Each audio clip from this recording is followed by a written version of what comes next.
20th, 2018 Planning Commission hearing to order. Aaron, excuse me, if you call the roll, please. Certainly. Mr. Klee.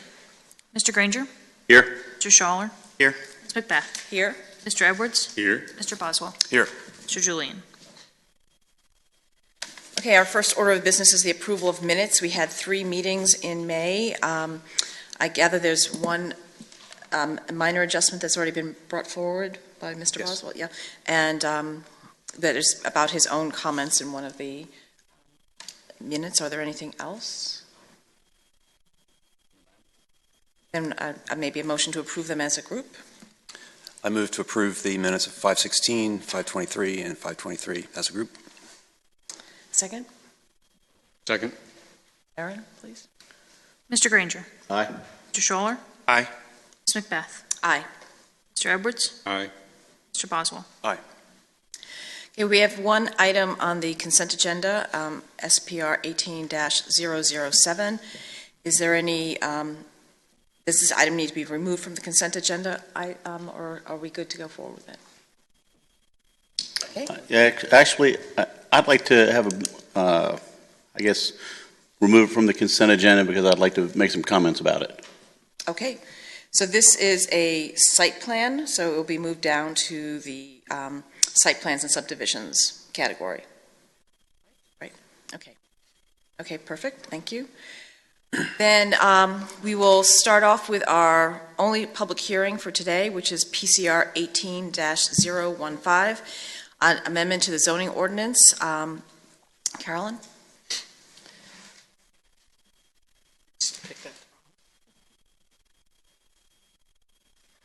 This is to allow short-term rental of bedrooms to transient visitors and short-term rentals within owner-occupied single-family dwellings. Madam Chair and members of Planning Commission, City Council at its April work session requested that Planning Commission review proposed changes to the zoning ordinance to allow the short-term rental of bedrooms to transient visitors and short-term rentals within owner-occupied single-family dwellings with a special use permit from the Board of Zoning Appeals, so long as the owner meets certain conditions contained in the ordinance. Since that meeting, staff drafted an ordinance which is attached based on Council's recommendations that the proposed ordinance be limited to owner-occupied single-family dwellings, limited to 1 bedroom in the dwelling to transient visitors, and limited the maximum time a single-family dwelling can be rented as a short-term rental to 45 days or less. Now I'm going to go over some of the state regulatory history. Under Senate Bill 416 in 2016, it permitted the short-term rental of residential units as a matter by right, so long as the resident has utilized the property as his or her principal place of residence for 60 days. It permitted them for 30 days or less. It did not preclude consecutive rentals by the same person. It excluded BPOL and other taxes for the rental for the first 45 days. It stated that all collection of local taxes shift to the Virginia Department of Taxation. It limited local ability to regulate the use. It prohibited the Virginia Department of Taxation from providing documentation regarding the rental use. And it effectively insulated rental owners from reporting to the locality. That legislation contained a reenactment requirement, and that bill was not reenacted. In 2017, Senate Bill 1578 provided that a locality may regulate short-term rentals through its zoning ordinance, including whether to allow, and if so, where. It also provides for the creation of a short-term rental registry at the discretion of the locality. It provided that hotels, bed and breakfast, permitted by local ordinance do not need to comply with the registration requirements in addition to other local ordinances. No legislation impacting the city of Williamsburg was introduced in the 2016 General Assembly. However, there was a bill specific to Lexington and Virginia Beach. We currently allow short-term rentals in hotels, motels, timeshares, and bed and breakfast. There is no limit in the city code for any of the facilities to utilize an online platform to book their rentals. Except as noted above, for those 3 uses, They're not permitted in any of the city's residential zoning districts. Some of the pros and cons. Some of the pros are it creates an alternative accommodation for visitors to the city. Its potential for additional tax revenue. It provides a mechanism to engage in activities that henceforth may not be legal or illegal. It provides potential income, which could make a single-family dwelling more affordable with an accessory use.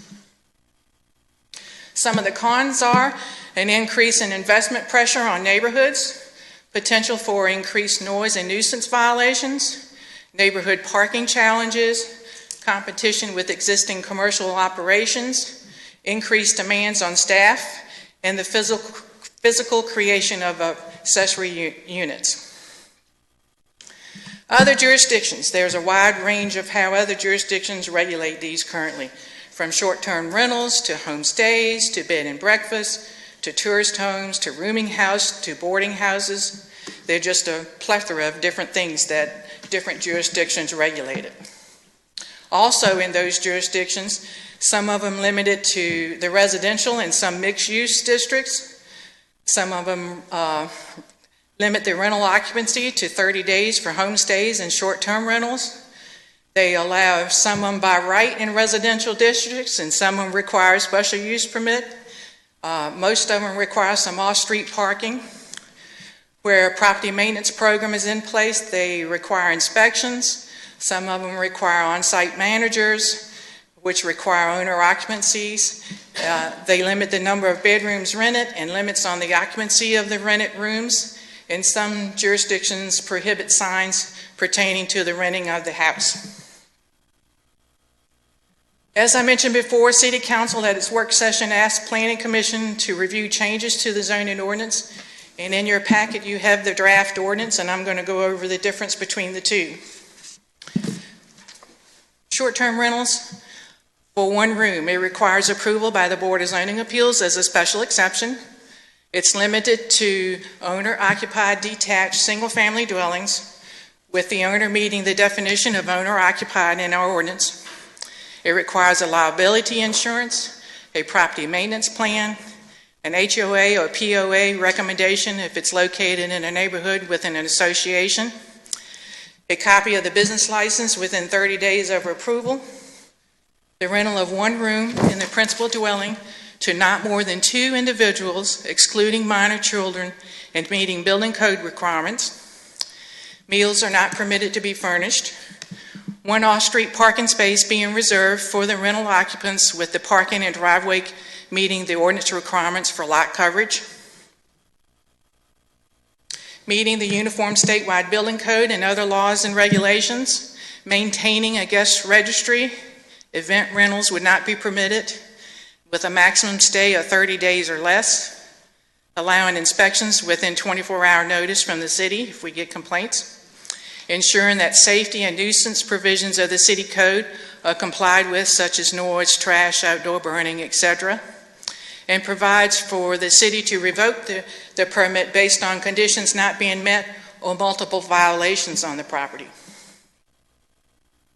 For the whole house rental, this also requires a special exception from the Board of Zoning Appeals.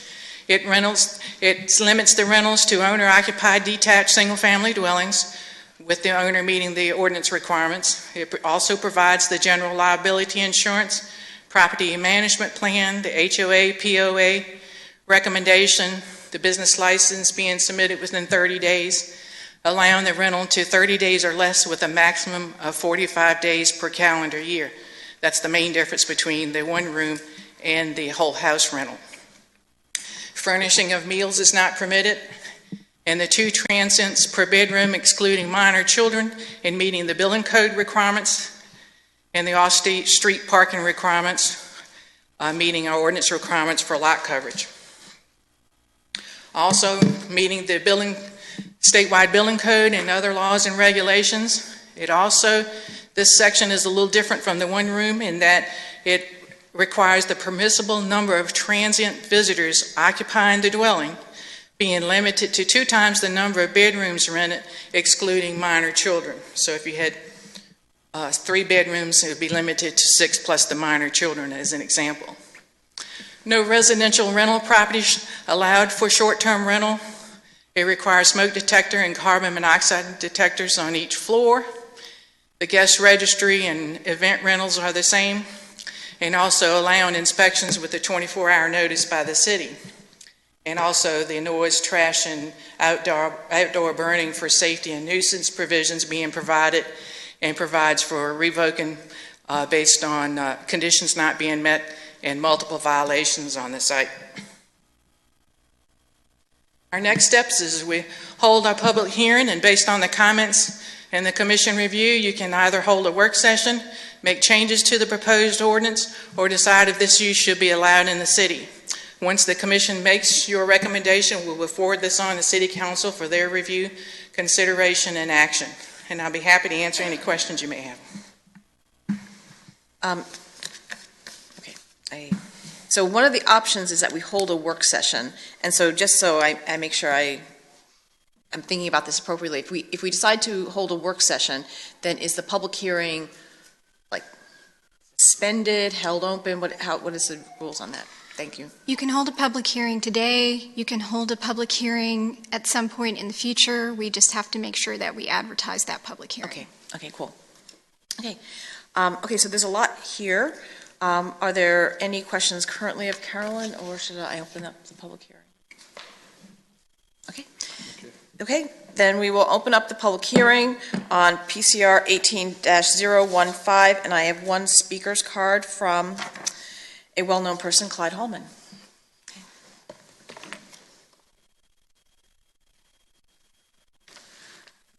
Thank you, Ms. Chair, and thank you for allowing me to speak today. There's a lot to like about this proposed ordinance, and I have to compliment Chris on the hard work she did putting this together. I mean, there are many components that I think provide safeguards to the city and to neighborhoods and to individual property owners that are important, and Chris, again, has done a terrific job in putting this together. However, I do believe that there are several additions that could be made that could help the outcome for neighborhoods.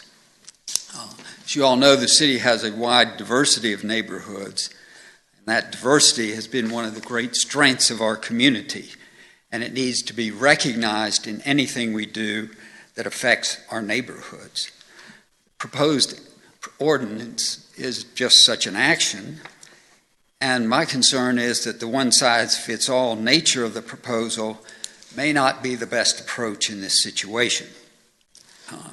The city already recognizes the diversity of neighborhoods, for example, in our ARB zoning districts, and has a long-standing commitment to protecting and preserving our neighborhoods.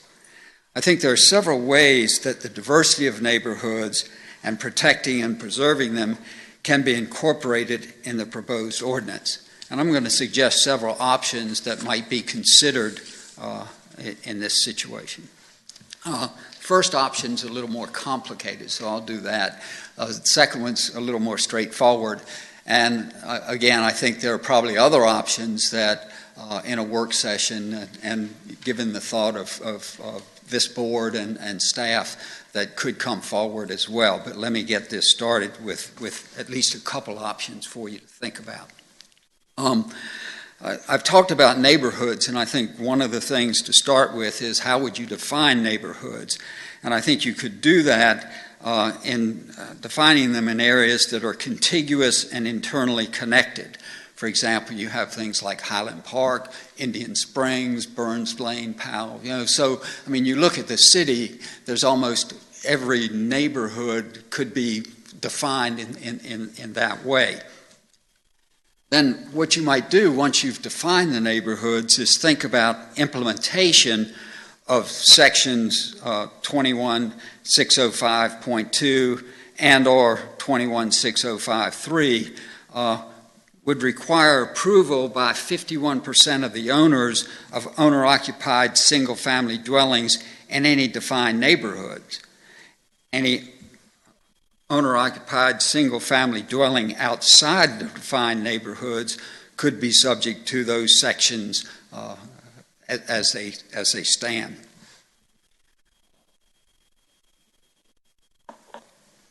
You also might consider placing a limit on the number of approvals per neighborhood, say 10 or 15% of the owner-occupied single-family dwellings in any neighborhood.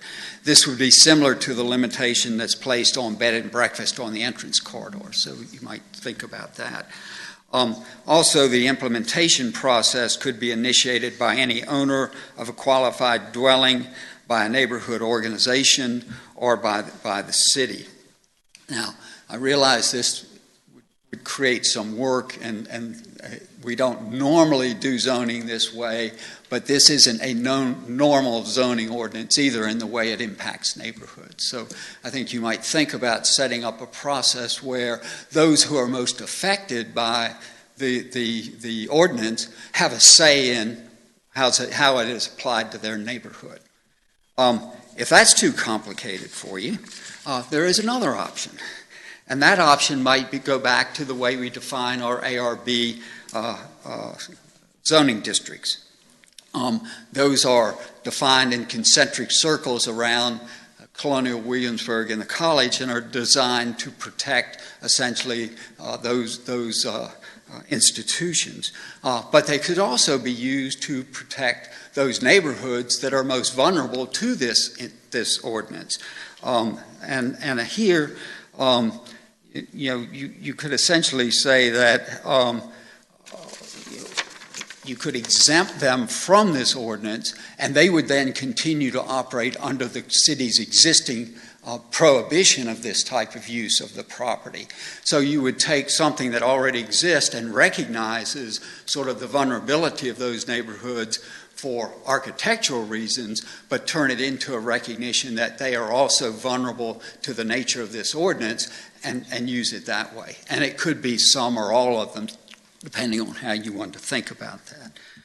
Finally, in considering Section 605.2, you might consider a limitation similar to the 45-day limitation. This is in Part C of Section 605.3.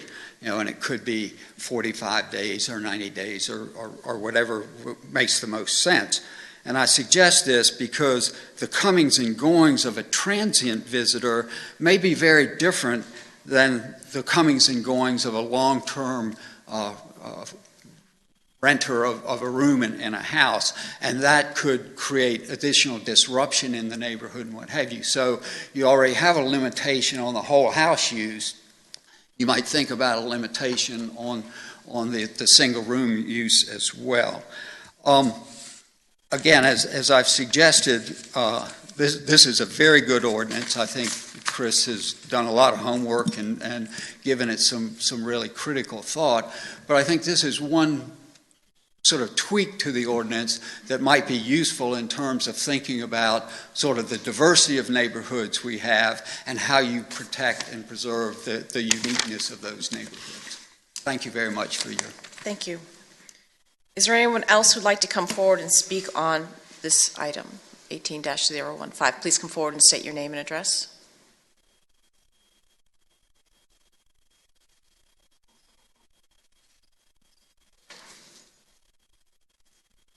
Good afternoon, Planning Commission. For those of you who don't know me, my name's Debbie Keene.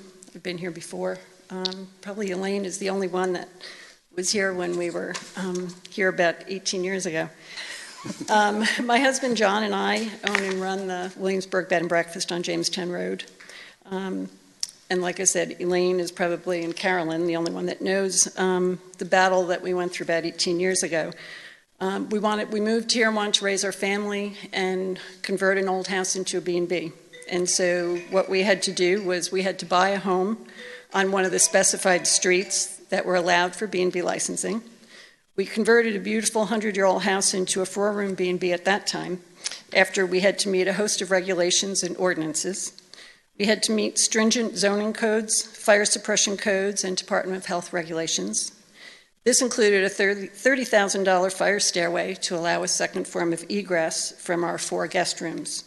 We had to install fire-rated doors and huge lighting exit signs in all of our guest rooms, as well as our private living space. We had to install a sprinkler in the basement, as well as hardwired smoke detectors and fire extinguishers throughout the inn. We had to obtain a business license, be inspected by the fire department and the Department of Health prior to opening.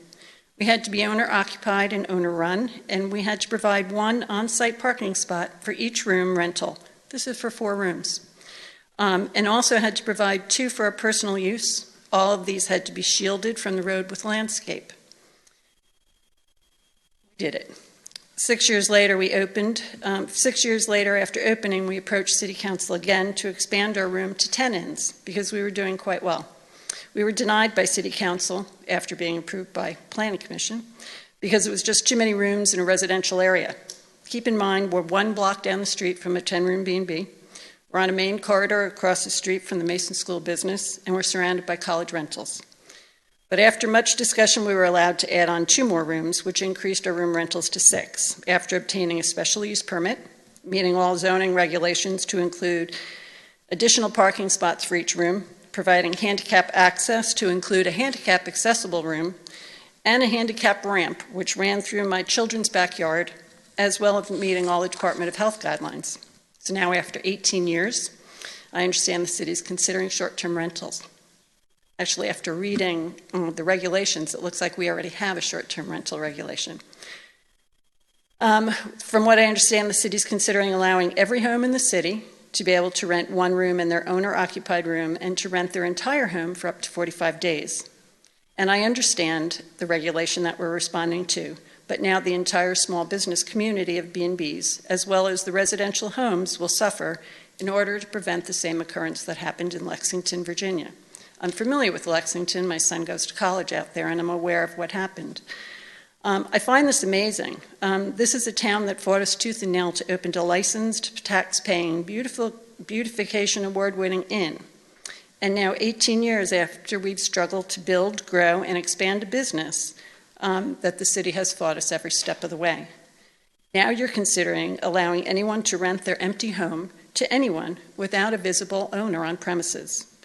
What I'm amazed at is if you read the B&B regulations, the first line states, in quote, "These regulations are established to allow the operation of a bed and breakfast establishment along the city's entrance corridors while preserving the residential character of the neighborhoods in which they are located, by limiting the location of bed and breakfast establishments only along specified entrance corridors. Bringing increased traffic and congestion by non-residents into residential districts is avoided. In addition, B&B establishments are limited to a minority of the houses on the specified streets in order to ensure that all of the corridors maintain their residential character." So under the new ordinance, I could rent my 10-bedroom home for up to 45 days a year. So every other weekend, I could leave a key under my front mat and have 20 adults, and I could have probably 20 kids pile into my home, stay for the weekend, and leave me the key under the mat when they leave. I guess it would make my life easier. I don't need to cook breakfast every morning. I can take out my sprinkler system, tear down my fire stairway, and make another room. I don't have to be here every day and be owner-occupied, and I can stop paying room tax, stop filing my nightly car report. Yes, we fill out a report for every night how many cars we have in our driveway. All 40 people can park on the street if they want, and they can party and cook outside till 11 o'clock at night. We know all of these regulations are coming from the money-making companies of HomeAway, VBRO, Expedia companies. Airbnb has a huge lobbying group which has successfully gotten states to push short-term rental ordinances, and that I find amazing.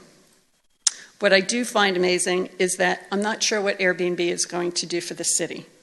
It is not going to increase your tax revenue, if that's what you think. If you look on any Airbnb site, they do not collect room tax.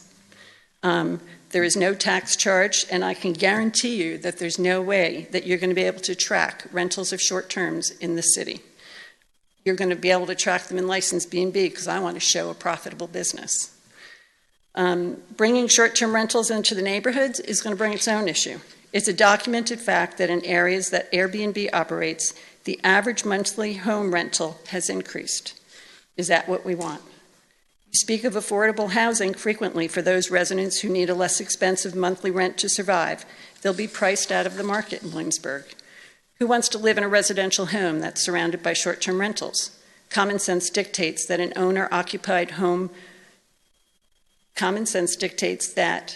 owner-occupied homeowner's market value will suffer if he's surrounded by Airbnb properties. California is actually considering adding a question to their real estate disclosures to include if there are any short-term rentals properties surrounding the property for sale. Now, why would that be?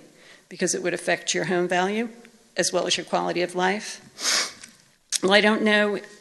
What I don't know is if you've even considered a short-term rental from an owner-occupied home or home rental in their owner's absence. This topic needs so much more discussion. Who's going to control the noise? How are we going to control the house rentals when our police department is so short-staffed they can't respond to college rental parties? So many issues unanswered. At the very least, any short-term rental should have to meet the minimum requirements that I did to have to open my legal tax-paying bed and breakfast. Unfortunately, I've lived in the city for 18 years and I know how things work. This will pass in fear of reprisal, such as in Lexington. What I'm asking for, though, is some balance. Keep the rentals out of the residential neighborhoods. Make it mandatory that they comply with B&B zoning regulations. I also ask that you look at licensed B&B and allow us more flexibility in increasing our rooms and our potential to increase our revenue by loosening our restrictions. We need a fair platform to compete on this, and at this point, the scale is tipping the wrong way. If you don't allow B&Bs to grow, we will not be able to compete, and you will see dozens of B&Bs on main corridors into your city become Airbnbs. And I'm not sure that's what you guys want. There's so many issues involved, and I only named a few. I seriously hope you can have some more intense discussion if you plan to pursue this. Thank you. Thank you. Anyone else want to come forward? I don't have any speakers cards, so you all just need to take your turn to come forward. Hello, my name is Melody Loftheim. My husband and I own a home on Adams Street, 111 Adams. Adams is located off Capitol Landing Road. There are 3 little residential streets there, Washington, Adams, and Jefferson, in that area. We specifically looked at Adams when we purchased the home 3 years ago because there was only one rental on the street. The rest are homeowner occupied. Makes a big difference in maintenance and responsibility of the property. We basically know who lives on the street, what cars they drive, their general habits, they know ours, so we can kind of look out for each other. To have short-term rental, that's going to change if we have that on our street, in our neighborhood. Also, I know it's very important to emergency responders to know who's in a home and how many are there. I'm not sure how they could keep track of that. Right now, our local police know that we live where we live. They know who lives next to us. We have one house on our street who the owner is gone relatively frequently, and they do a walk around on a regular basis when that individual is not home. A lot of things would change for that very short-term rental situation, and I really hope you'll reconsider it. I don't vote for that at all. Again, we specifically purchased that home because of the sweet little street that it is. I hope that you'll keep it that way. Gladys, would you like to come forward? Since you guys were jumping up and down, I'll get you next, David.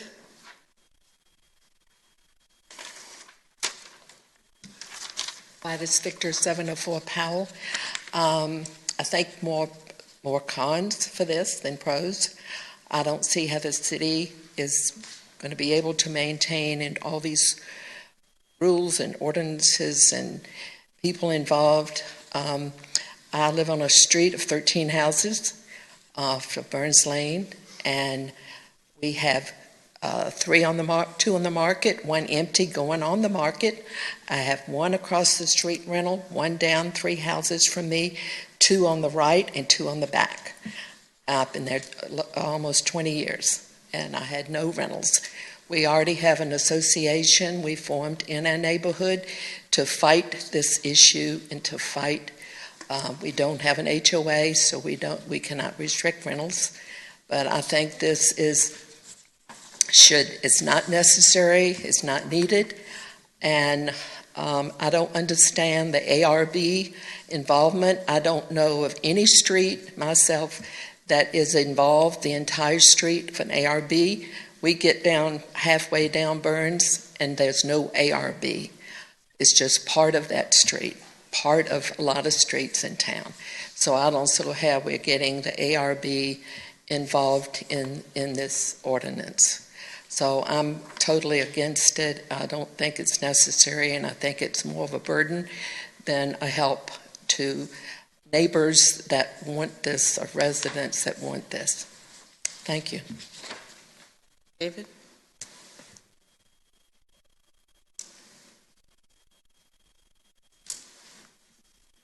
Hi, David Trichler at 324 Indian Springs, and I want to thank you all for tackling this tough issue with City Council and others. And I love public forums because I come away learning something already. So I've updated some of my thoughts thanks to those who have spoken. I am generally in the pro category on this for 2 reasons. Taking a step back beyond some very valid individual concerns about houses and neighbors, the first kind of general area of interest for me is economic diversity and vibrancy, and looking at trends for how we think the economic landscape is going to be in 5, 10, 15 years, and what that means for our city. So got a couple of figures that have been on my mind that I'll share, but happy to provide in writing elsewhere. But Brookings, which is a think tank in DC, took a look at the sharing economy. So this includes more than just Airbnbs or VBROs or short-term rentals. Also includes some other things, but they estimate from $14 billion in kind of the shared revenue being expended in 2014 to $335 billion in 2025. So $14 billion to $300 billion. That money is being spent in terms of city revenues, in terms of where that money is being spent. I prefer to capture some of that for the city of Williamsburg. And we're seeing how cities react and respond to these trends elsewhere. In 2010, 8% of leisure travelers used short-term rentals. That number by 2016 moved up to over 30%. So people are using these services, again, whether we provide them or not. They're choosing to where they go and where they spend their money. And most of these leisure travelers, they find, are not college students, actually. That's kind of our vision, millennials. But the most are families, individuals with incomes of $75,000 or above. Individuals 75,000 or above, they go out to restaurants, they eat, they go to Colonial Williamsburg, they go to Busch Gardens, and they spend their money in a host of areas. So what's the economic footprint, and where are these people traveling? And we find, and this is just general marketplaces, where people stay, they spend the money in those neighborhoods. So if they stay in the neighborhood, wherever they are, whether it's in a hotel or bed and breakfast, that's where the disproportionate amount of the money is being spent. So from an economic standpoint, this is something that I'm really interested in to make sure we stay at a forefront. The other thing that, when I look at long-term trends, is something that strikes a little closer home. So we could argue, I think fairly, we could say, some dollars we don't want, and we are going to focus on other advantages. Perhaps Williamsburg is strong enough that people stay in James City County or York County or other places where they may choose, based on preference of traveling, to stay, but there's other things that may matter. I think that's true and a valid argument. The other thing that I have been kind of focused on trying to think about how do we get better at as a community is the issue of affordable housing. So some of the real downsides to short-term rentals in other communities is when they don't have restrictions and it's a free-for-all. When there's unlimited usage, or when people buy a second property just to short-term rental. Some estimates have been when you have 60 days or more, you can start to supplant that as a secondary income. And then you start to see this turnover in neighborhoods. That's a really suboptimal outcome. So there clearly has to be some constraints of owner-occupied, number of days, even 45 maybe too much, maybe we're looking at 25, 30, some limit it to just to like festivals or major events when there's a surge in attendees. But this question of affordable housing for those who own and live in their houses is for me something that I'd like to figure out how to tackle. This is one option, and again, there could be others, but I work at a research lab associated with the college. Over the last 5 years, we've hired 55 to 60 individuals who have come from New York, Washington, D.C., other places, to move to Williamsburg. And when we're sitting down with them, we say, okay, where would you like to live? And they said, we'd like to live in Purchase. We've got a family. We're expecting a couple of kids. We'd like to live in the city. And I said, well, why don't you live in the city? Why do you go to James City County or York County? And they go, it's just too expensive. We can't afford it. And some of them explicitly mentioned, without prompting, of, look, in other places we've looked at, we have more flexibility to rent out a room or house for on a weekend or two, a couple days of the year, and that would help lower our mortgage sufficiently that we could purchase. There's a place in Indian Springs where I live that I was encouraging one of my coworkers and his wife and the Hope and Star family to live.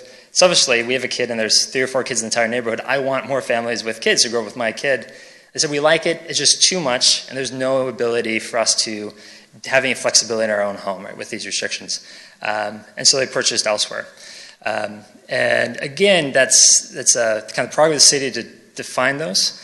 If I can put my thumb on this scale, if I have a chance to help younger families who want to live in there, but the option to rent out their home a couple days of the year so they can afford the mortgage, these people are going to pour that money back into that kitchen remodel. They're going to pour that into fixing the roof. They're going to pour that back into the city. It just opens up the possibilities for a different economic group and different demographic spread.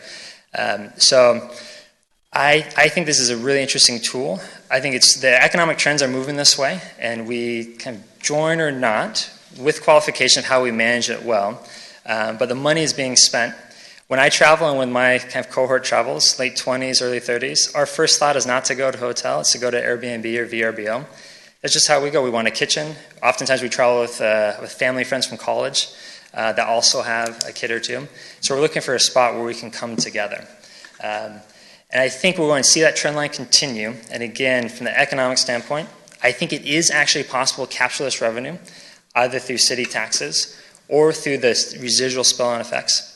And the second category I'm really interested in is affordable housing, how to give the homeowner more tools to be able to reinvest and support their families and their outcome. And I think just broader, I came here, learned some things, the restrictions on B&Bs. I'm actually really sympathetic to empowering B&Bs, some ability to have more rooms, to draw on those people from outside, to expend money here, and to think about it in a reasonable way. And I think the possible threat is if we don't think about this as a spectrum, just yes or no, is we miss out on some really great opportunities that this as a tool can afford us. And like any tool, it can be used really poorly, but it can also be used really well. So I think some of the restrictions that are in proposal are already being considered of day limits, I think are smart. Those ordinances, I would go even a step further. Some municipalities have said there's a strike rule, so 2 times you're called or 3 times, and you go for review or restrictions. So I think some of the pull-out can be even stronger enforcement to make sure that the city has, and neighbors, for things that affect them and their homes can maybe be strengthened. But I think if it's affecting you and your home, the more freedom we can provide to homeowners to chart their own path with their economic livelihoods is a great, great option. So pro with some conditions and smart use, and think of it more as a tool and a wide range of how to approach a tool for use is kind of where I land after thinking about this. So thank you. Great, thank you. Does anyone else wish to come forward and speak on this issue? Sure, Clyde.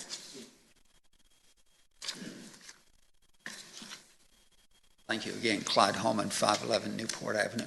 Again, what would be helpful for me is a clarification of what happens if the city either does not pass an ordinance or passes a specific ordinance that prohibits short-term rental use of owner-occupied properties. What would be the reaction from the state? And that's probably a question for Chris. And secondly, the last speaker, and I'm very sympathetic to the three speakers who spoke after me about their concerns. The last speaker, the concern about affordable housing and how do we get more people into the city neighborhoods and owner-occupied city neighborhoods. I think it may be useful for this commission and staff to spend some time thinking about what are some of the types of programs that can be used to help create that type of home ownership in these neighborhoods. And it can be anything from assistance with down payments to renovation assistance. And there are lots of cities have done lots of these types of programs, so you're not going to have to reinvent the wheel. But rather than thinking about this ordinance as a way to do that, there probably are more direct ways that the city could think about doing that. Does anyone else wish to come forward and speak at this time? Then not, I'll close the public hearing. And so there's lots of stuff here, lots of details here. And for me, well, first off, for those of you who spoke, who, at least from my perception of this, were speaking from written comments or from written notes, even if they're just bullet points, if you could send them to me or Carolyn, I'd really appreciate that, so that when we have a discussion at a work session, which is I think exactly where we're going to be going on this, then we will all have those articulated for us, as well as the two members of Planning Commission who aren't here today. So that would be appreciative. I'd appreciate that if you'd do that. However, I may have spoken too fast, and that potentially my colleagues will decide not to have a work session. But my sense is that there's a lot here, and there's a lot here at a time that is very interesting for me, because just this week I've actually had two different individuals in my office coming to talk to me about initiatives by folks dealing with neighborhoods and initiatives with folks looking at housing as part of our comprehensive plan that we're working on right now. So the idea that we would do something that would instrumentally change how we think about housing in neighborhoods as we're working through the comprehensive plan seems like it needs to be part of that bigger picture. So I guess I am happy to let other people have discussion at this point, but I would potentially say that a better use of our time is to defer this to a work session when we would have more documentation, where we could maybe give questions to Carolyn, and that we could think about this more broadly. But that's my first set of comments. Thoroughly agree. I think it's far too complicated and too important to talk about too much now. Schedule the time to talk about it after we gather more information. I have 2 pages of comments that would bore everybody to death, so I think a work session is a great idea for that. Okay. Then maybe so Carolyn or Chris, do we need a motion to move this item to a work session and revisit it at a later date, or what is our? You just need to move to postpone. Okay, then we will move to postpone, and I guess that needs a second if it's a motion. Second. Would you like to schedule that for the July? I guess session? I wanted to look at the calendar and schedule it for when we're going to have the information on neighborhoods and stuff like that. So can we delay this actual scheduling of it until we can actually look at the full calendar? Because I think there's other bits of information that we want to have in front of us. Okay, so we have a motion to postpone. We have not set a date of when we will actually have the work session, and a second has been put there. So Aaron? Mr. Granger? Aye. Aye. Ms. Macbeth? Aye. Mr. Edwards? Aye. Mr. Boswell? Aye. Okay, thank you. And again, for those people who had comments or for those people who have other notes, if you can send them forward, since we'll be having a meeting extensively on this, and especially Clyde, the additional 2 comments. I made notes myself, but I just want to make sure that we have as much information in front of us in terms of what else you wanted. Okay, thank you. Okay, so now is the time that we will have open forum, which is the time that people can come in front of the commission to speak about anything that is in front of the commission today or in the future. The final items of business that we have are site plans, and there are not individual open hearings associated with those site plans. And so I do have speaker cards associated with those other items on our agenda. So I'll call them first, and then anyone else who wishes to come forward to speak can do so. And there is a 5-minute counter on this section of time. And so the first person is for David Scher at 500 Shandell Drive. Thank you, members of the Commission. I'm David Scher, and I am a member, a resident of Brandywine, just off Capitol Landing Road. First of all, I want to say that we have absolutely no objection to moving the bodega to Capitol Landing Road. We think it fits nicely into what the city is now considering a culinary district. However, gas pumps are another item. Gas usage has peaked and is starting to drop because of the transition to not so much yet electric cars, but hybrids. Hybrids are increasing, so much so that most manufacturers are now making hybrids.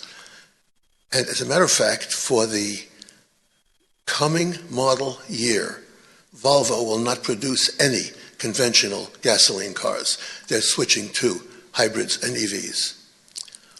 So technology moves faster than we expect. How long ago was it that we weren't all carrying smartphones? Things are moving faster.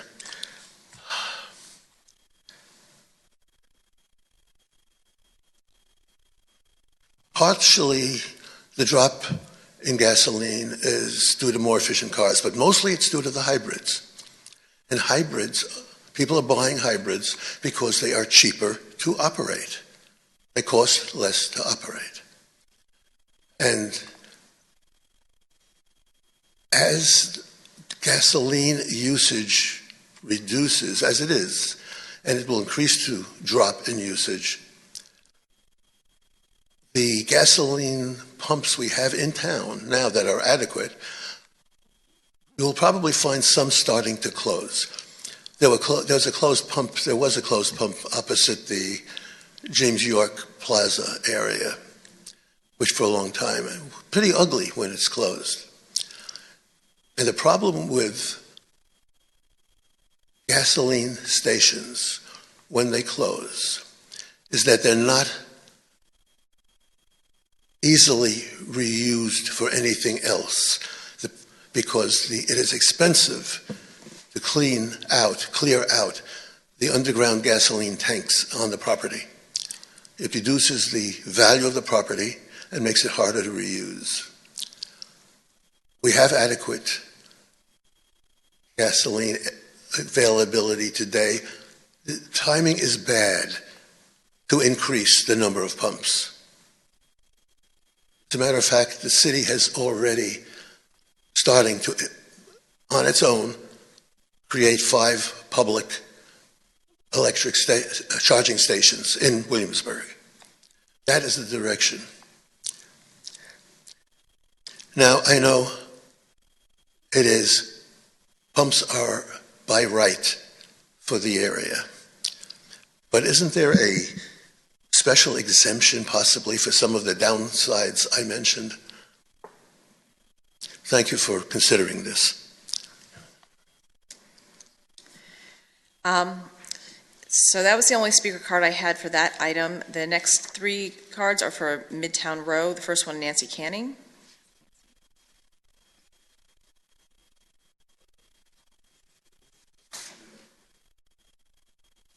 I'm Nancy Canning of 209 Nelson Avenue in the city, in the neighborhood called Greater West Williamsburg Heights, which is the streets of Virginia, Harrison, and Nelson Avenues between Lafayette Street and Richmond Road.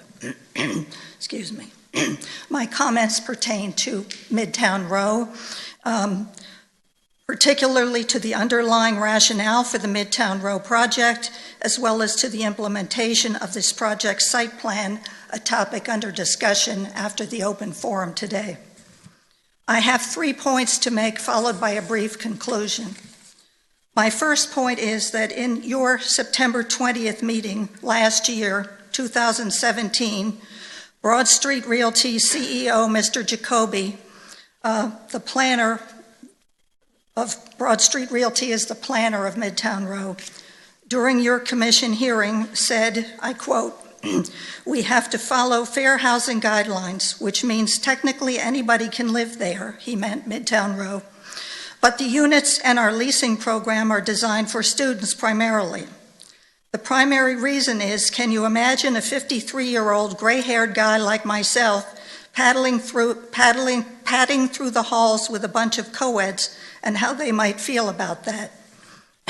I myself heard him. He was quoted in the Gazette article of March 21st, 2018, and I was at your hearing and heard him say those remarks. That was my first point. My second point is that on February 4th, 2018, I filed a housing discrimination complaint with the Real Estate and Fair Housing Board in Richmond. My complaint is as follows. This is its total entirety. Although I have no interest in moving today, I feel excluded from even considering the possible advantages of moving into one of the new residential units being planned for the Williamsburg Shopping Center to be renamed Midtown Row. I have attended and participated in the public hearings and have followed this matter in our local newspaper and online. In the City of Williamsburg Planning Commission and City Council hearings, as well as in news articles, the developer and city planner have stated that the units are intended for students and young professionals.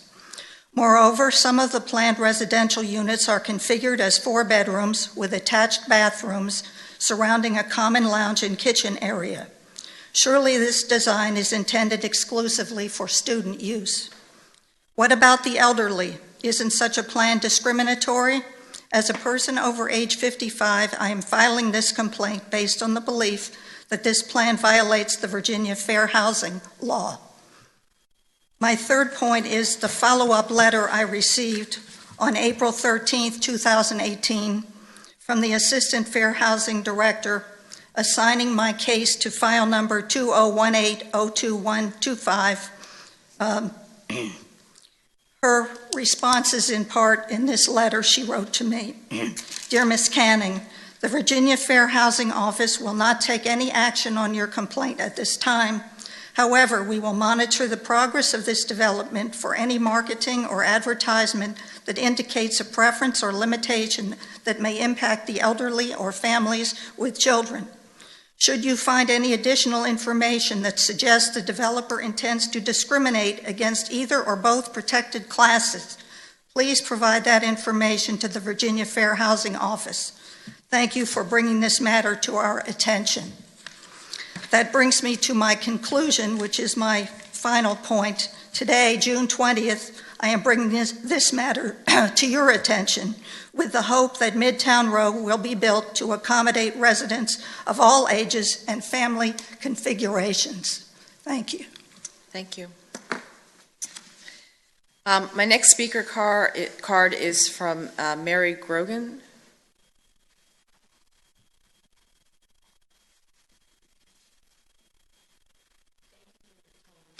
I've also filed a fair housing complaint. I've been familiar with Williamsburg ever since the 60s, and I've lived here since 93. I've thought a lot about this, and what came to my mind is Williamsburg is the birthplace of liberty, and yet when this whole idea started, I think you put out a survey for just a few days. That gives the impression that you really don't want any feedback. I'm hoping that you'll just contemplate all the things that I'm saying, because I care about the community. And I hope that you'll balance the needs, your needs of the city.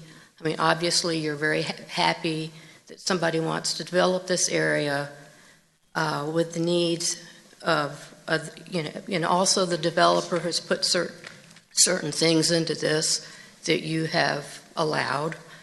And balance those needs with the needs of the community. I had hoped that this could be something for everyone, as the previous speaker has mentioned, including the elderly and young parents with children. Those are both categories that are protected by fair housing. It seems a lost opportunity if you're just gearing this towards students and young professionals. What I see is that you're basically taking a community shopping center and you're turning it into a student area. You've also got the Days Inn next door. That's a student area now. So It just doesn't make a lot of sense to me. And what I would also ask you, after a bit of time, what if this doesn't work? You're going to have an albatross on your hands. And who's going to fix it? Basically, if you're allowing students, and that appears what you're doing, students are only the ones allowed to be using this, I just don't see that that's going to work because they're basically transients, and we've had a discussion about transients on another issue. And thank you for your time. Thank you. And we have another speaker card from Melody Loftheim.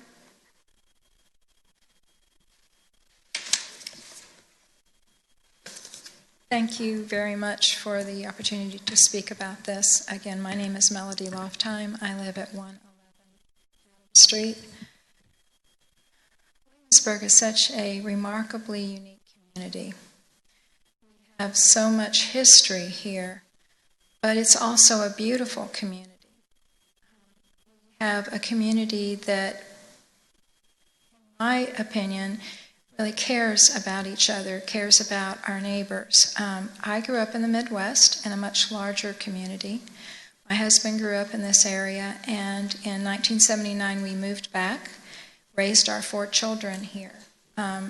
Our house on Adams is our 5th house during those years, since 79, because we no longer need bedrooms for 4 children. We just have visiting of our family because they're pretty close. So that's why we moved where we did. We're within walking distance of Cloney Williamsburg. I think it's a unique thing to live on a street with little children riding their Hot Wheels and mommy and daddy watching them, to live on the same street with a woman in her mid-90s who's walking out on the street to say hello with her walker, to have singles walking their dogs. It's wonderful to have that combined community age group. If we limit the Midtown Row apartments to just students, then we're not including a wider community, as others have spoken. So I agree with that. We're excluding, and one thing about Williamsburg generally, I feel we're an inclusive community. So we would be excluding a large population. It's wonderful that they want to put in a gym and everything. I remember one of the first meetings that I attended with the builder there to talk about Midtown Row in envisioning. He made the comment that this kind of apartment complex has worked in other places. They have built in other places, including Richmond, I believe Baltimore. Those places. We're Williamsburg. If my husband and I wanted to live in Richmond, we would live in Richmond. We want to live in Williamsburg. We want the lovely arts. We want the beautiful landscaping.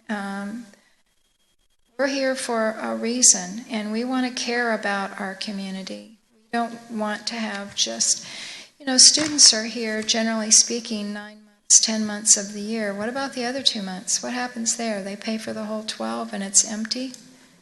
A couple of months? What's going on with that thought, too? I just want good for our community. It's such a lovely, lovely town. I want us to be able to grow. Certainly we need to, and we have been. But I want it with a lot of forethought. And in speaking of that, I understand the ARB is probably the one that determines the color palette. But I have heard the bright mustard yellow, the bright red, the colors referred to recently as condiment colors, and I thought that was the best description. It doesn't look like the rest of the community. Thank you very much. Thank you.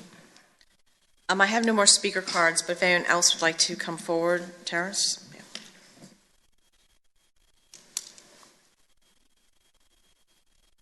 Madam Chair, my name is Terrence Wheel. I live at 412 Harriet Tubman Drive in Williamsburg. I'm here to ask you to postpone the Midtown Row site approval until two issues are resolved to your satisfaction. The first issue is parking, and the second is the discriminatory intent of student-designed housing. Let me address parking first.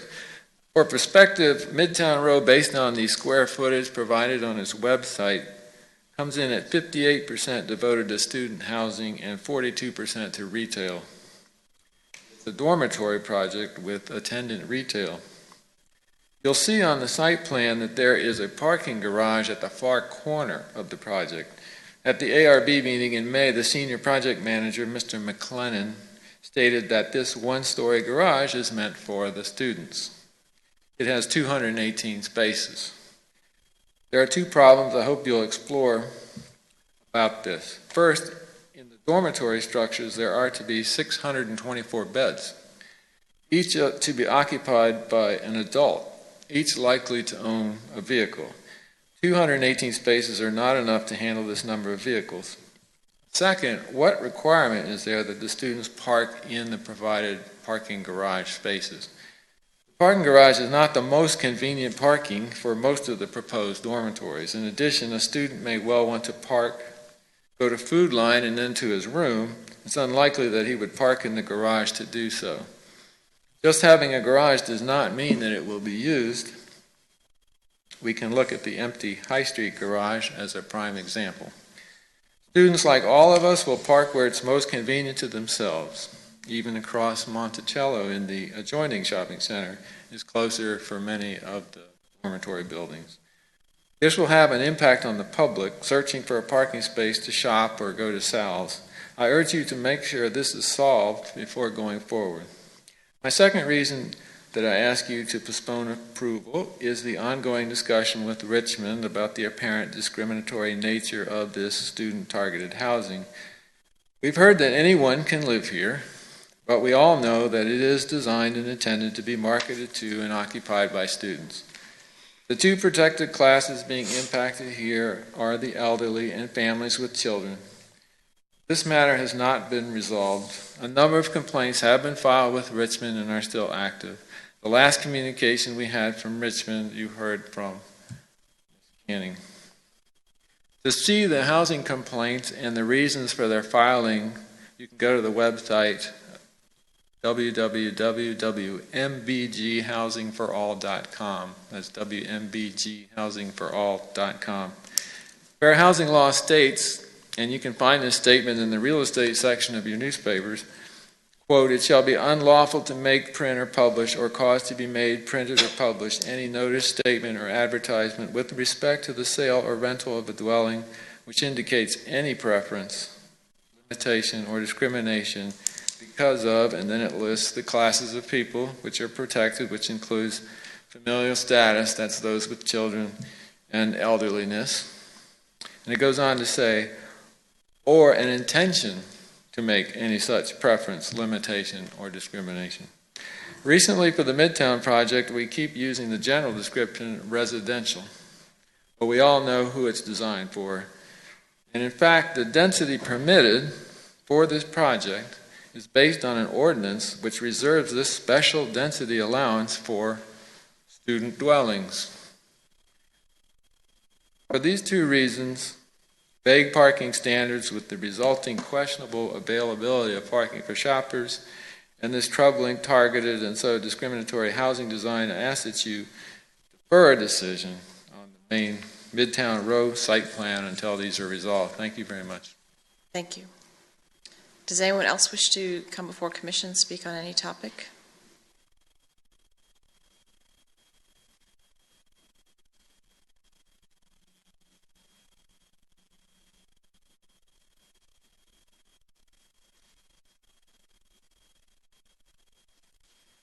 Hello, my name is Diana Luzinski.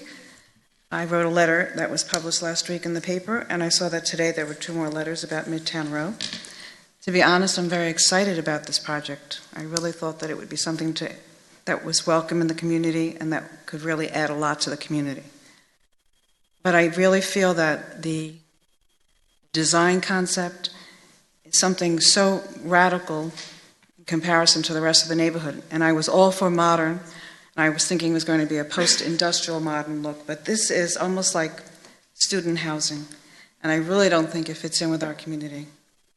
I understand that they're in the planning stages, et cetera, but you have to respect the neighborhood, the context of the history from before and where we want to go. And I really think that, as I said in my letter, anything that's with colors is in today and out tomorrow. It just doesn't work. And we have historical context for Williamsburg, and I really think that we need to look at that.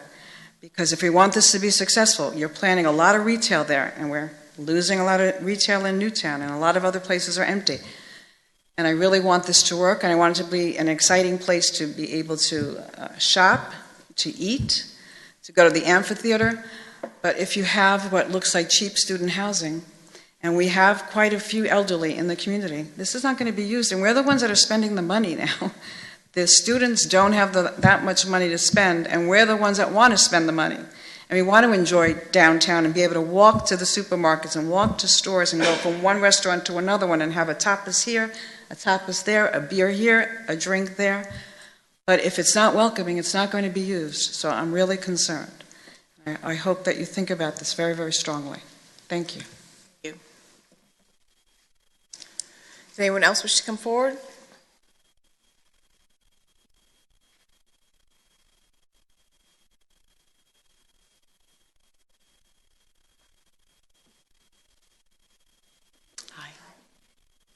I'm Lorraine Price, and I've been a resident of Williamsburg for 24 years and lived in the area for a lot longer than that.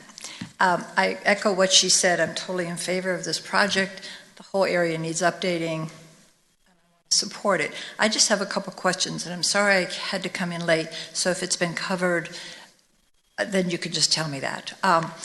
Based on looking at a week ago, in the Gazette, I have two questions. And I was at a prior meeting, so I have a little background on this. I do read that plenty of space has been made for a small gathering, people sit together or something of this nature in this site plan.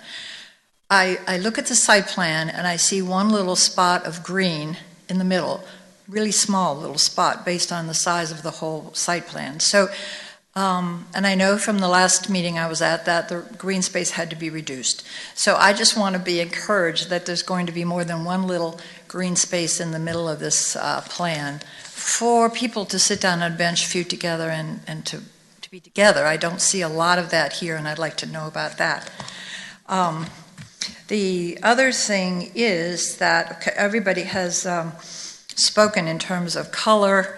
I obviously like a lot of bright colors on my clothes and in other places. I'm not opposed to color, but permanently installed on business buildings, I find difficult.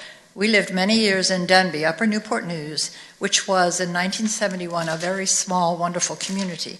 And as all the strip shops came in, literally, the national colors of Denby became yellow, orange, and red. You could actually see from a plane the orange doors on the front of the storage unit. So please don't do what Denby did. In every place, just put a brighter color so that they could stand out from the others. I'd suggest something like murals or something like that. That can be really in good taste and subtle, but draw people in instead of bright colors. And I would say, I'm sorry, there was a third point, and I should have written it down here, and I don't have it, but at any rate, can anyone address that or not? Do we have, oh, I know what it was. Do we have any preliminary conceptual drawings, anything? I haven't seen any yet, but maybe I've missed them. Right, so we actually have not, given the order of business that we have today, this open forum precedes our presentation discussion of the items that you're addressing. So we will be seeing all of those momentarily once we move on to that section. Excellent. Yeah. Okay, thank you very much. Because I think people can be, their fears can be allayed if we hear about a contemporary leaning, and it's not going to be extreme. If they see something, they will be encouraged not to worry about it. Thank you. Thank you. Is there anyone else who wishes to come forward?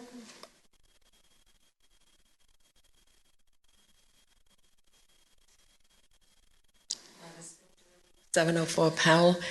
I have to get personal.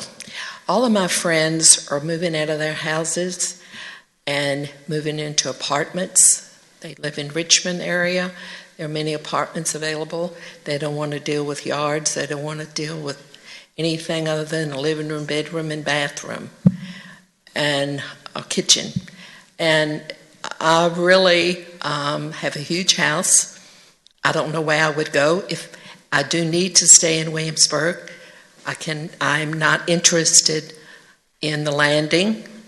Most of the people in my neighborhood go to the Landing, but that's not for me. I would prefer being in an apartment somewhere, and that's a problem with this community. I've had many friends since this came up over here at the shopping center proclaiming. I do lots of volunteer. I go to many meetings. I'm very active in the community, and I would like to stay in the community, but they're not. They feel like the same way I do. There's nowhere for us to go unless we rent a house or a condo. How many are there available? So I'm just bringing out the personal. We're all getting old. Some of them are going maybe 55 to feel like they can enjoy the area more than 65, 75. Well, I'm over 75. So I don't want to go feet first out of my house. I'd rather have some good years and downsize and have a nice and be able to stay in the area. Thank you. Thank you. Does anyone else wish to come forward? Okay, not seeing anyone, I'm going to close the open forum and continue with our agenda for today. The next item on our agenda is site plans and subdivisions, addressing the two items together of SPR 18-006 and PCR 18-016. Carolyn? Chair and members of Planning Commission, the owners of the shopping center have applied for site plan approval and development plan approval of 2 lots in the dedication of the right-of-way and pedestrian access easements along Monticello Avenue and Richmond Road for redevelopment of the Williamsburg Shopping Center into Midtown Road. The shopping center is situated on 19.44 acres at the intersection of Richmond Road and Monticello Avenue and is currently zoned Urban Business District B3. City Council approved Midtown Road in February to redevelop the shopping center into a new mixed-use development project with 3 conditions. The first condition was for the developer to dedicate to the city the right-of-way necessary to construct improvements to Monticello Avenue and Richmond Road, which they have done, as I've shown in blue. The second condition is the developer shall coordinate with the city and provide an easement on the right-of-way along Richmond Road for a multi-use path. And that's in blue on Richmond Road on there, and I'll talk about that a little bit further later on in my presentation.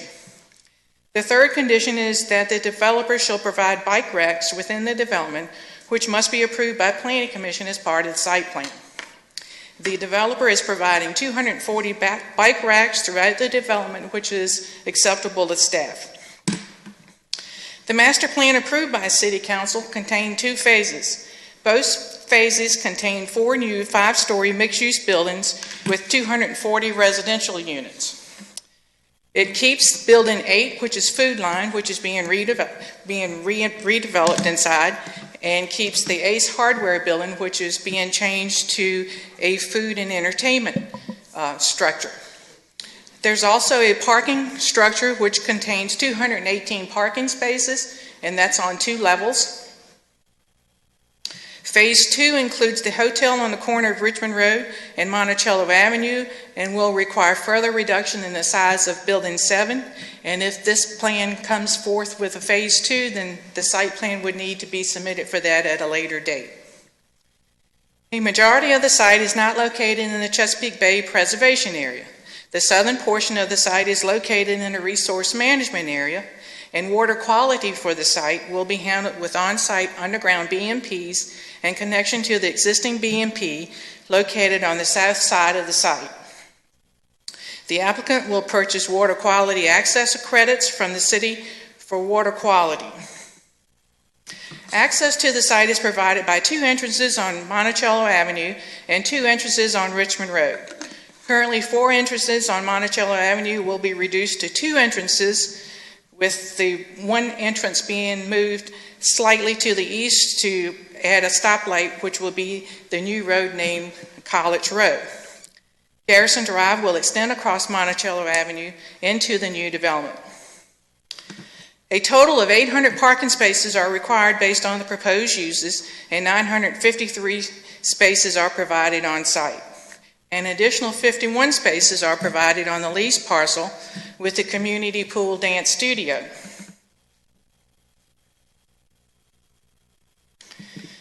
The landscape design for the site was prepared by LSG Landscape Architecture.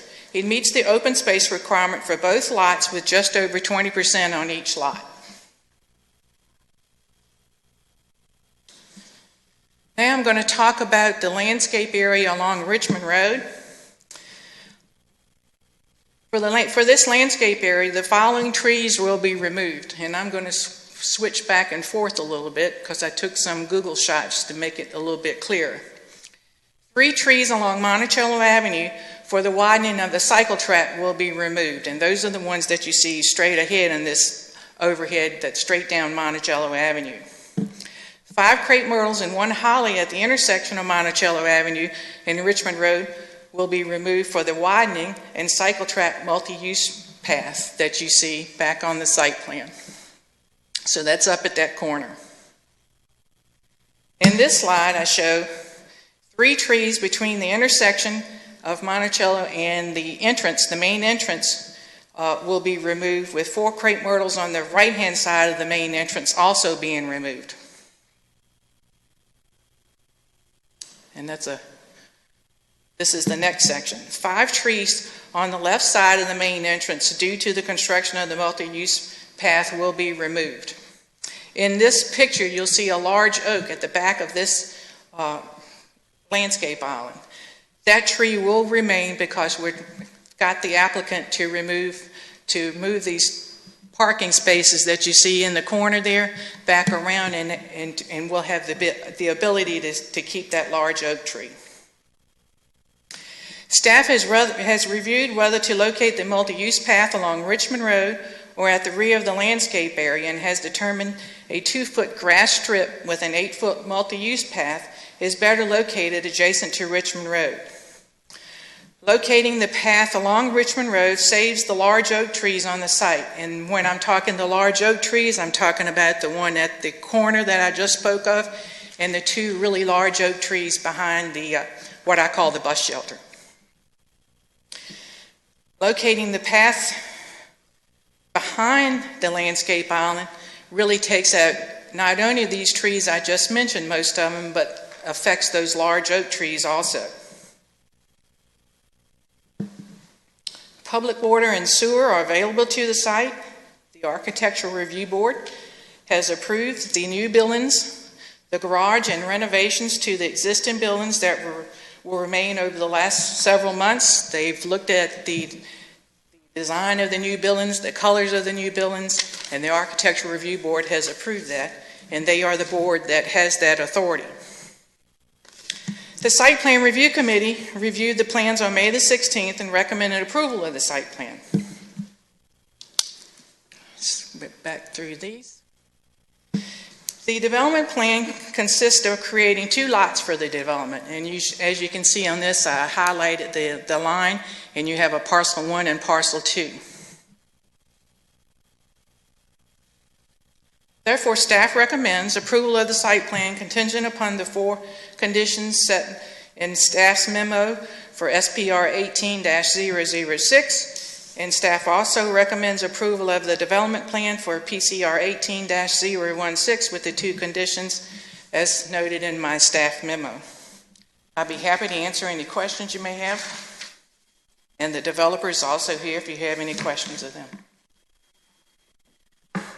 Carolyn, can you just educate all of us with regard to the scope of what we have in front of us today? Because especially given the fact that at open forum we had many citizens speak about details, most of which I believe are not part of our decision-making today. Part of your decision today is whether the site plan meets the requirements of the master plan that was approved by City Council, and as part of that master plan approval, City Council approved the height changes, some open space setback changes for some of the buildings. They did not approve the open space reduction requirement. There was at one point, I believe, a 15 or 16% request, and City Council said, no, you need to meet the open space requirement of 20%, and the developer has done this with this plan. It is not the Commission's purview either to look at the architectural elevations and so forth. That's been done by the city's architectural review board, and they have approved the design. So basically what you got before you today is a site plan that meets the master plan requirements that was approved by City Council, and it requires Planning Commission approval, of course, for site plans. And so I have served in the past on the Site Plan Review Committee, have not in the past couple of years, but in those years, I mean, the site plan as presented is looking at, are there enough trees? Do they meet the requirements? Are they placed in the right places? Is there enough parking? Can we move the parking to maybe add a tree or whatever? That is the scope of what we're looking at here, that now we have the site plan in front of us. That's correct, and that's for a good example of that was talking to the developer to move those 3 parking spaces over in order to save that large 42-inch oak, and the developer says, by all means, we would love to keep that oak tree. But I want it to be very clear to Commission too what trees were coming down, and that's why I wanted to show you some examples of those trees across the front. And if you go, when you think of this, the existing sidewalk is 4 feet. So when you go 4 feet closer towards those trees, you're not only getting close to the trunk, but you're getting into the root zone.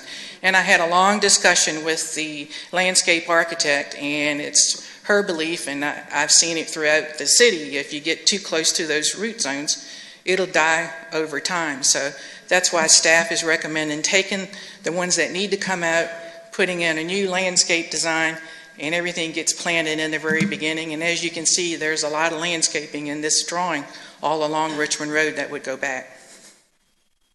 Okay, so I just wanted to make sure we had all those details understood. Are there other questions of Carolyn? No, but to add to that, we did discuss the multi-use trail with Carolyn at the last site plan meeting, and we were all in agreement that this was, really good for the safety of bikers to have a path that was as straight as possible, not trying to wind around trees and things like that. And that came from conversations that Carolyn had with bikers in the community and walkers as well. Oh, great, Justin. That's a great comment.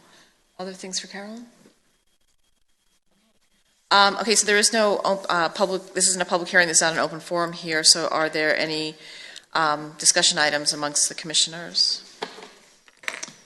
My main concern was addressing the trees along Richmond Road, which I think we all love, and I'm glad that Ms. Murphy was able to explain to us exactly what was going on there, so I'm happy with that.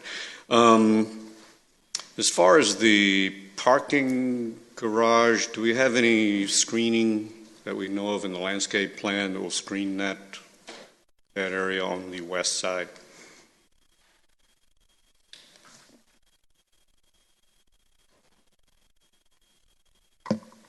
On the west side, I don't believe on that plan in front of you that there's any screening on there. The applicant's engineers here, he can probably. I think we saw some on the ARB plan when we're approving the parking garage, but I don't see it on this plan. Council, I'm Graham Corson, work with AES. We prepared the site plan for this project. LSG, as we've been working with them, they actually prepared the landscaping plan. They put together something to meet the ordinances. In that portion, they did not add any landscaping, so there is none for screening of that side of the parking garage.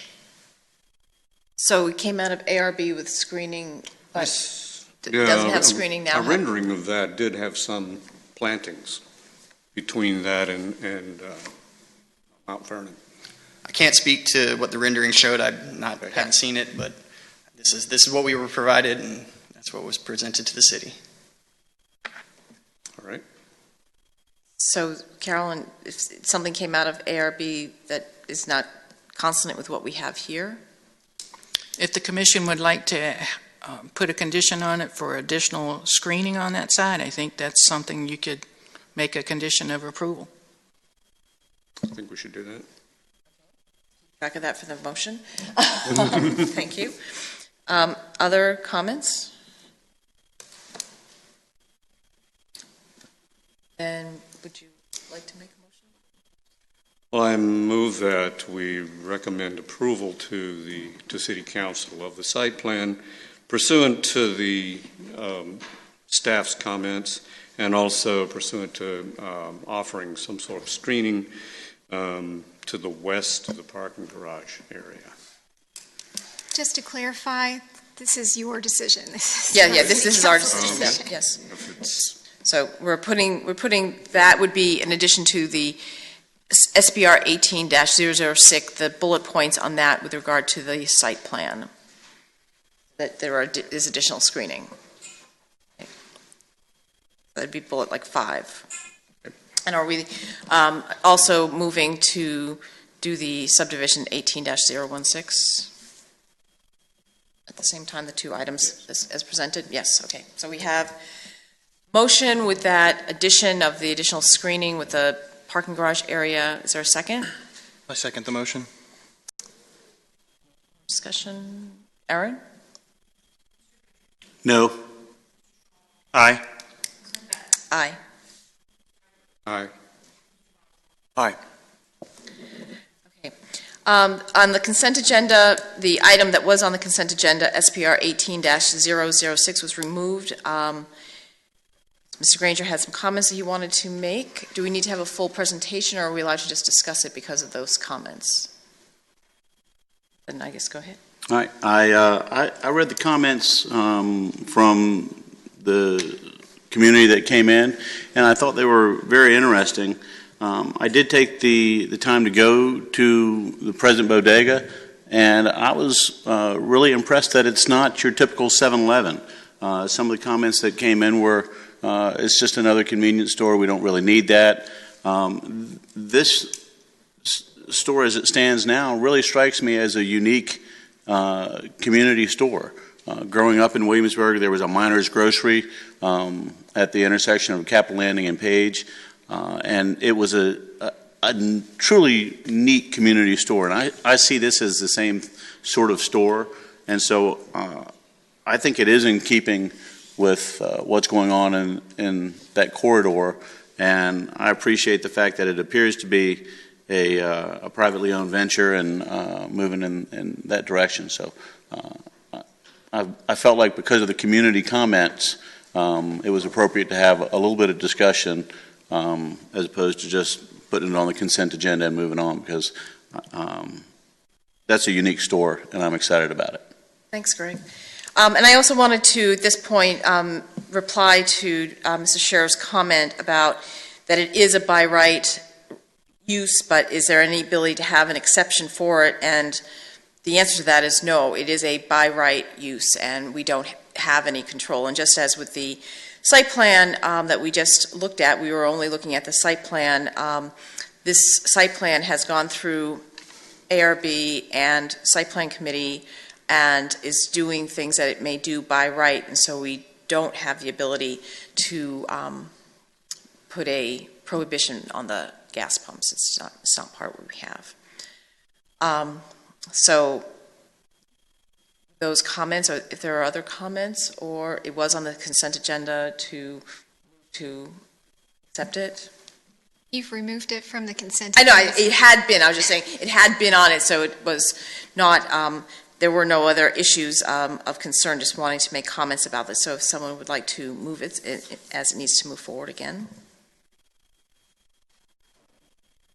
I move that we approve SPR 18-007 as recommended by staff. Second. Aaron? Aye. Aye. Aye. Aye. Aye. Okay, that ends our sort of active business items for today. There's no unfinished business. Is there any new business or other? we have our different informational items that we always have.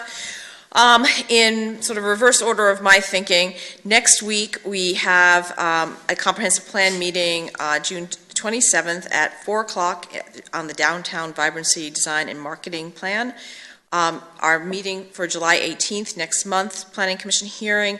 There currently are no public hearings. Are there site plans and other items that might be on the agenda for that? Or we don't know yet? Don't know yet. Don't know I'll let you Okay. know. So keep it on your calendars, although there are no public hearings. And seeing no other comments, I will close the meeting.